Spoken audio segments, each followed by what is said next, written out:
my dear kids. Welcome back. I am Vandana and we are learning English Reader of Class 4 by Coral Publishers. And here's a book, English Literacy. Children, today we are going to start with chapter number 7. And the name of the chapter is Pride Hath a Fall. Do you know the meaning of this phrase? इस phrase का क्या आपको meaning पता है? Pride hath a fall. So pride means आप बहुत ज़्यादा proud feel कर रहे हैं. Hath a fall means pride always comes before a fall. Means गिरने से पहले हमेशा हम अपने आप को कुछ ज़्यादा ही प्राउड फील करते हैं. हमें लगता है हमसे बेहतर कुछ भी नहीं है और एक दिन क्या होता है, हम जो है ठोकर खा के गिर जाते हैं. So this is the meaning of this chapter name. Let's start the story. देखते हैं कौन यहाँ पे प्राउड फील कर रहा है और किसे ठोकर लगती है. So this is the story. In this story you can see there is a crow. So long ago there lived a crow in a tree near the sea. So बहुत सालों पहले की बात है, बहुत समय पहले की बात है कि एक क्रो था.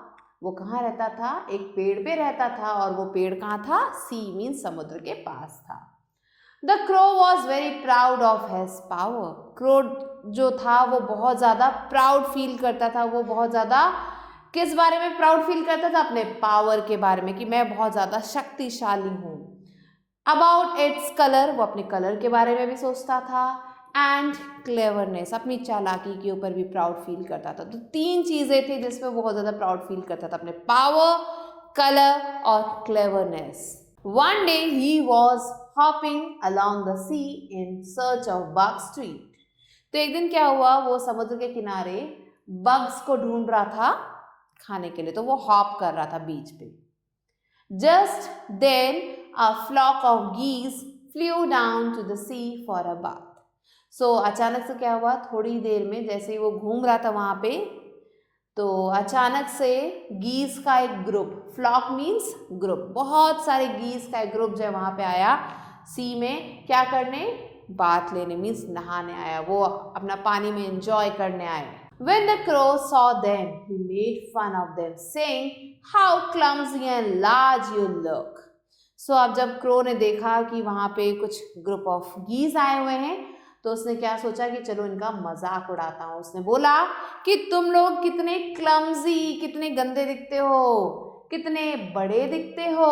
See how graceful and sleek I am. मुझे देखो, मैं कितना ज़्यादा ग्रेसफुल, कितना ज़्यादा अच्छा दिखता हूँ, कितना ज़्यादा स्लीक, पतला दुबला टोन बॉडी है मेरी, मैं कितना अच्छा दिखता हूँ. दो डार्क इन कलर, भले ही मेरा कलर डार्क है, मैं काले रंग का हूँ, फिर भी मैं कितना अच्छा दिखता हूँ. और तुम अपने आप को देखो, तुम कितने गंदे दिखते हो. Can you fly around like me? क्या तुम लोग मेरी तरह उड़ सकते हो? Can U turn somersaults in the air?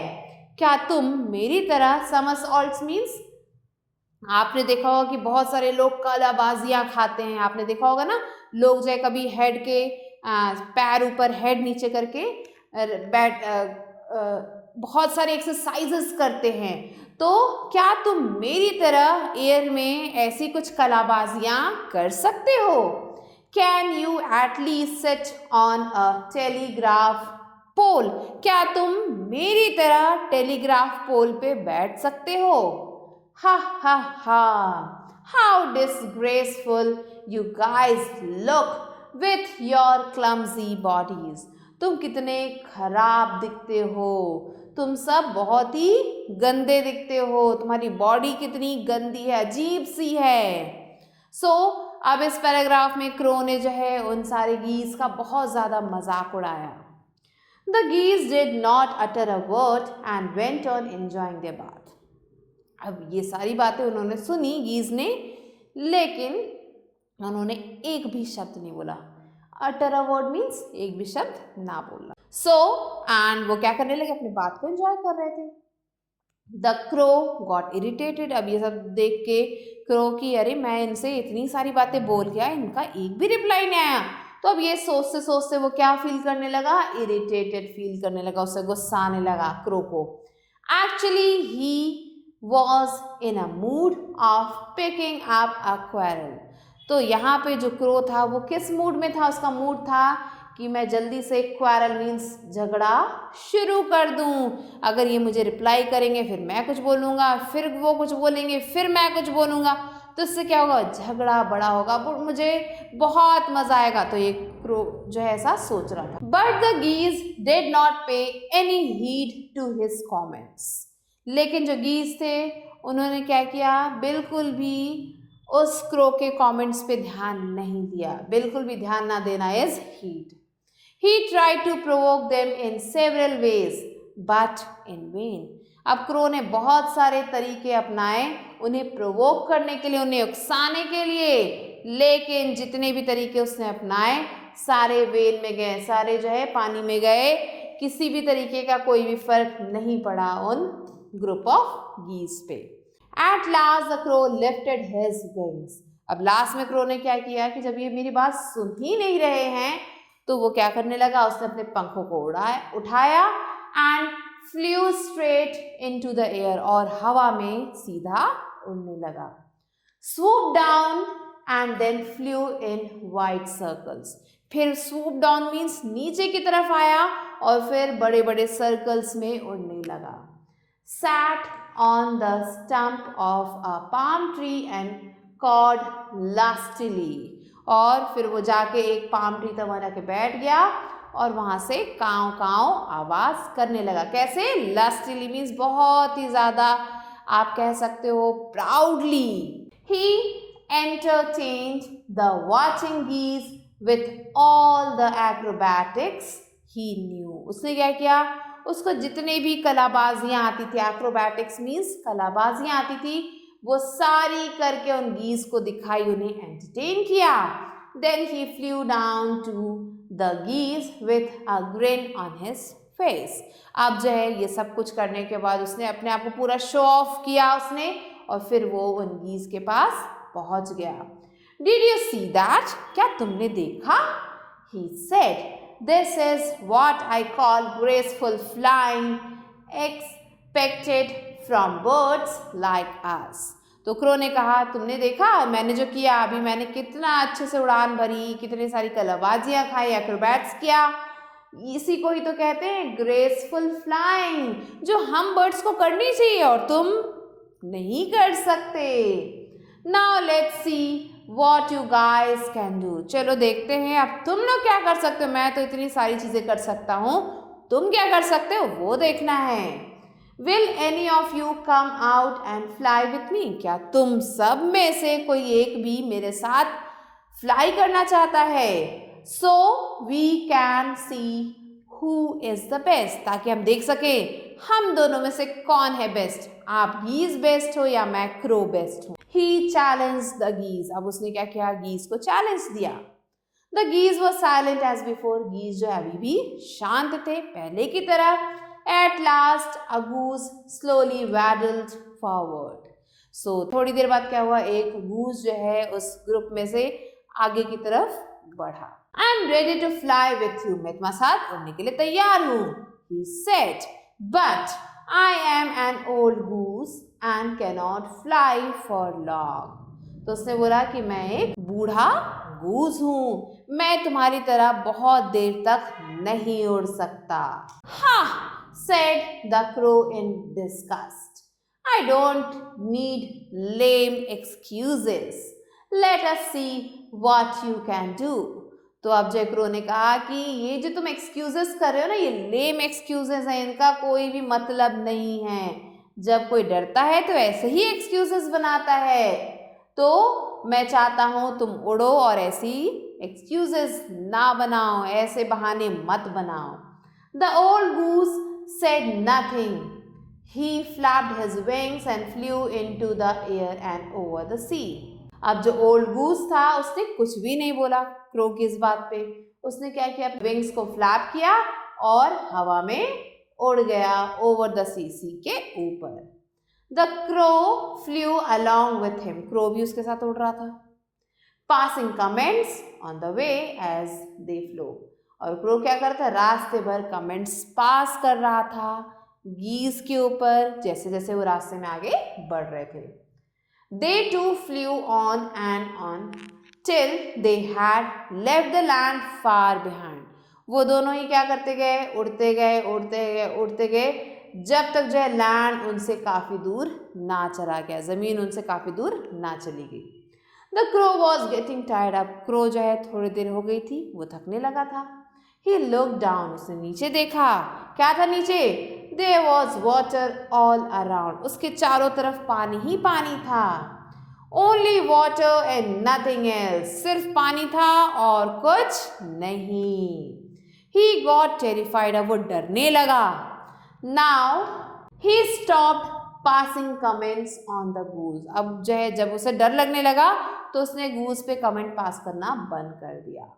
And simply flu along, और चुपचाप फ्लाई करने लगा। He was thankful that he had company. अब उस समय जो है उसे बहुत ज़्यादा डर लग रहा था, तो वो क्या मन मन में अपने आप को मतलब थैंकफुल फील कर रहा था कि कम से कम मेरे साथ कोई उड़ तो रहा है, मेरे साथ कोई कंपनी तो है, नहीं तो क्या होता, मैं शायद यहीं पे परेशान हो जाता, मैं शायद यहीं गिर जाता।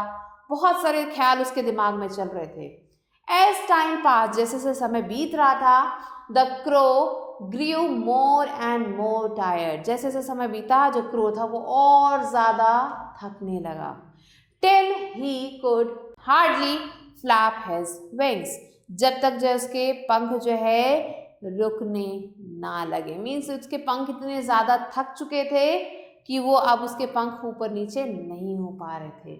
But the goose flew on and on as graceful as ever. लेकिन जो गूस था वो उड़ता गया उड़ता गया उड़ता गया, जितने अच्छे तरीके से वो उड़ सकता था। When the crow was completely exhausted, he said to the goose, "Goosey, when shall we reach land?" तो अब जो है क्रो जो है धीरे धीरे क्या हो गया है, एग्जॉस्टेड फील करने लगा, थक गया था बहुत ज़्यादा, उससे अब उड़ा नहीं जा रहा था। तो उसने उस गूज से बोला, गूजी, अब वो उसे गूज नहीं गूजी कह रहा था प्यार से, और उसने कहा हम लैंड तक कब पहुंचेंगे? In a few days probably, the goose replied calmly. Goose ने कहा, बहुत ही शांति से कहा, बस कुछ दिन लगेंगे, पहुंच जाएंगे। But why do you ask so, लेकिन तुम ऐसा पूछ क्यों रहे हो क्रो? तो अब क्रो ने क्या बोला, I am feeling awfully tired, said the crow. I don't think I have another flap left in my wings. मैं बहुत ज़्यादा थक चुका हूँ, उड़ के बहुत ज़्यादा थक चुका हूँ, मेरे पंख थक चुके हैं।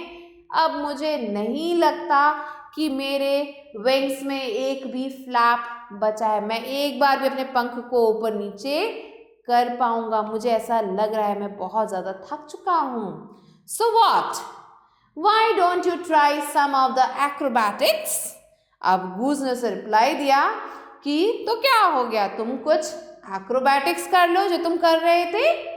It would perhaps give your wings new vigor.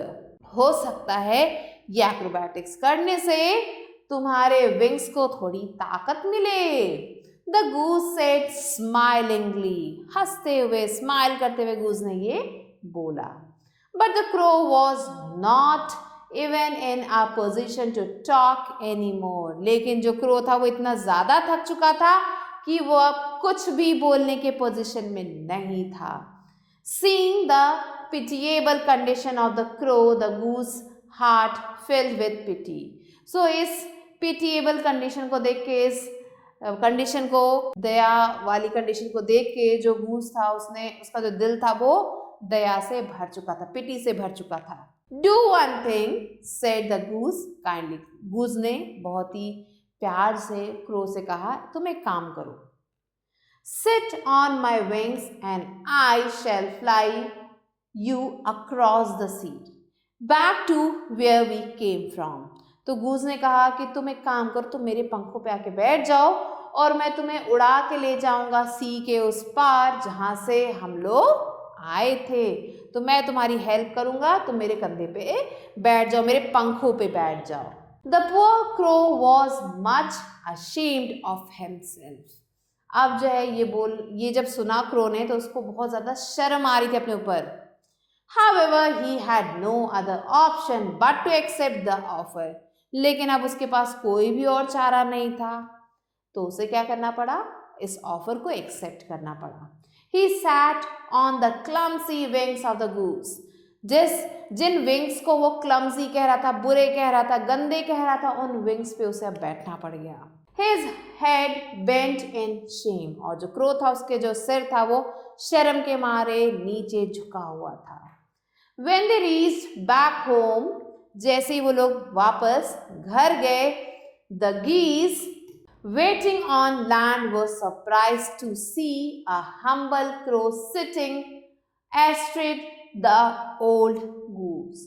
तो जैसे ही वो लोग लैंड की तरफ पहुंचे तो वहां जो लैंड पे जो बहुत सारे गीज थे जो उसका वेट कर रहे थे, उन्होंने क्या देखा? उन्होंने देखा, वो देख के जो भी दृश्य उनके सामने था उसे देख के वो सरप्राइज फील करने लगे और उन्होंने देखा कि एक क्रो जो है बहुत ही शांति से, बहुत ही हम्बली जो है एक बूढ़े गूस के पंखों पे बैठा हुआ है. The crow learned never to boast again. अब इस चीज से, इस इंसिडेंट से क्रो ने एक सबक सीखा कि आगे कभी भी बोस्ट नहीं करना चाहिए. आगे कभी भी लाइफ में चाहे कोई भी सिचुएशन हो, अपने आप को इतना ज़्यादा प्राउड फील नहीं करना चाहिए, क्योंकि क्या होता है, जो भी ज़्यादा प्राउड फील करता है उसका डाउनफॉल ज़रूर होता है. डाउनफॉल से पहले इंसान ज़रूर प्राउड फील करता है. So this was the chapter children. Now let's move on to word meaning. Proud is arrogant, clumsy awkward और ugly, sleek is smooth glossy, somersault is a leap in which a person turns heels over head in the air. heels को आसमान में कर दिया और head को जमीन. heed is to take notice of, grin is to show teeth in pain, or stupid smile. So these are the word meanings. Now let's move on to let's do exercise, read and write section, and A exercises. Tick the correct answer. So children, let's move on to A exercise, which is tick the correct answer. Here the first one is, a crow lived in a tree near the sea, river or pond. So here the correct answer is C. The crow was in a mood of picking up a stone, stick or coral. So coral is the correct answer. I don't need lame legs, hands or excuses. So excuses. Fourth one, the crow learned never to quarrel, boast or fly. So the correct answer is boast. Now let's quickly move on to fill in the blanks, children. Here the first one is, see how graceful and sleek I am, though dark in color. Second one, at last a goose slowly waddled forward. Third one, set on my wings and I shall fly you across the sea. Fourth one, the poor crow was much ashamed of himself. So children, these are the answers. Now let's move on to the next exercise, which is C exercise, write true or false. So here children, the first question is, the crow was very humble and polite in nature. Was it true or false? It is false. Second one, the geese were very proud of their power and color. False again. Third one, the crow boasted that he could fly better than the geese. Yes, this is true. Fourth one, the crow won the competition. False again. And the fifth one, the crow boasted again. This is also false. So only one is true and the rest are false here. Now let's move on to who said to whom, which is the D exercise of your chapter. First one is, how clumsy and large you look. Who said this? So this was said by the crow. Crow said,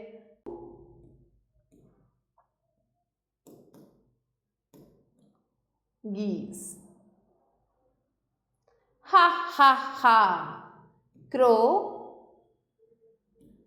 said to geese. I don't need lame excuses. Crow said to old goose. Fourth one, sit on my wings. Old goose said to crow. So these are the answers, children. Now let's move on to E exercise, which is match the following. Here you can see there are two columns A and B. Let's match them. Crow was proud. Clumsy were the geese. Palm tree was there. And pitiable was the condition. So these are the answers, children. Quickly mark them up. With this, children, we have completed the chapter. I hope you understood it and try not to be like the crow in this story. So I will be meeting you soon, children, with a new video. Till then, stay tuned and thanks for watching.